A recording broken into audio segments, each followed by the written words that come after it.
Şiş problemlərindən müasir dünyada iki baxış yaranıbdır. Biri rəsmi baxışdır. Burada elmi paradigma, yəni elmi yanaşma ondan ibarətdir ki, əsas problemi şişi götürürlər və şişin səbəbini də bilmirlər. Ancaq şişlə mübarizə aparırlar. Bunun üçün də 3 üsulu istifadə edirlər. Cərrahiyyə, kimyoterapiya, şüa terapiyası. Bir istiqamətdə var doğru onkologiya, naturopatik onkologiya. Burada 500-dən çox üsullar mövcuddur. Xərçəngin müalicəsi çoxdan tapılıbdır.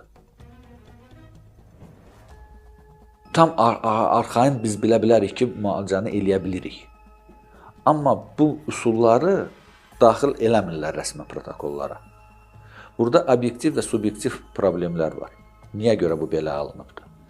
Məsələ ondadır ki, beynəlxalq imperialistlərin marağında deyil insanların sayını artırmağa. Ona görə də onlar hər vəclə bunu əngəlləyirlər.